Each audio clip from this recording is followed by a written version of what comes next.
Hundreds of women, coordinators and members of civil society organizations have stormed the state high court in Owerri to protest over what they describe as fraudulent and blackmail against one of their fellow women, Mrs. Chinyere Amuchewa. According to the conveners, the protest became necessary following the illicit act being perpetrated by the Imo State former governor, whom they accuse of perverting justice in the matter against him in court.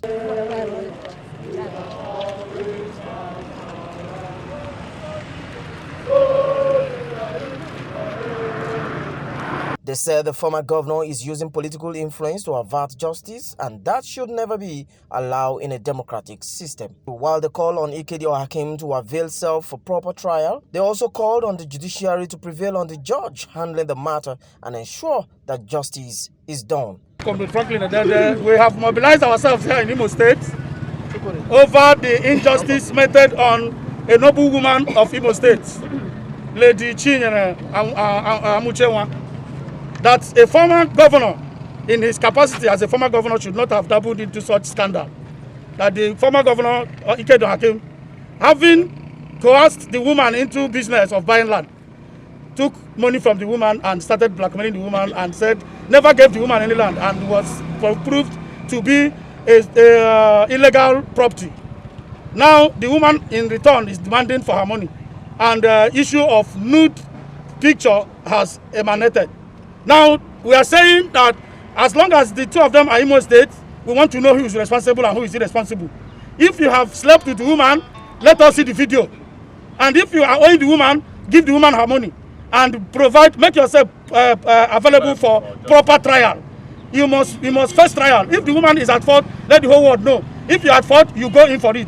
And that is why we are saying this injustice against women by anybody must be condemned by anybody. Mrs. Faith Mbago, I'm not happy the way things are happening, and our women are really marginalized. Why they are being marginalized? Through men, they are being oppressed seriously, abused, especially through this our past governor, Chief Ohakim. Why is he doing all these things to our women?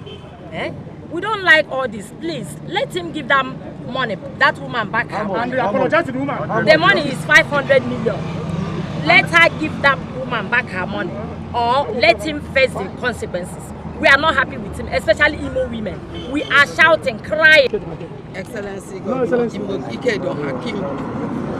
We the women of Imo State, we are not happy at all. We are really angry because this is condemning us as the women in general. Because this injustice meted on this woman is meted on all of us women of Imo State. And for that, we demand that Ohakim must face justice. Justice must prevail. We want justice to prevail.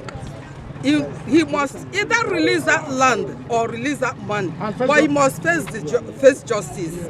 That's what we want. Meanwhile, the counsel to the former governor, Mr. Ohakim, Barrister Allege, while responding to the development, described the move by the protesters as an interference with smooth running of justice. He further stated that his client, Dr. Ohakim, had been cleared from all the claims they are bringing up in the protests. So it was contrived to embarrass, to threaten, to intimidate, to malign, to defame whatever persons they feel that their sponsors sent them there to defend. Number one, this is, if you take this matter for that field, you will agree with me, even if you are not a lawyer, that it is in contempt of court, for a group of persons to come to the premises of the judiciary and brandish placards and banners, seemingly accusing the judge of bias. This is what lawyers usually call contempt ex facies outside of the court. But it's deemed a very serious offense, even though that it doesn't draw much jail time. But it's something that we see as being an interference with the smooth administration of justice. It will be recalled that Mrs. Chinyere Amochinwa has written petition to seek redress over the injustice meted on her by the former governor, whom she alleged defrauded her to the tune of 500 million naira using a fake landed property in Lagos.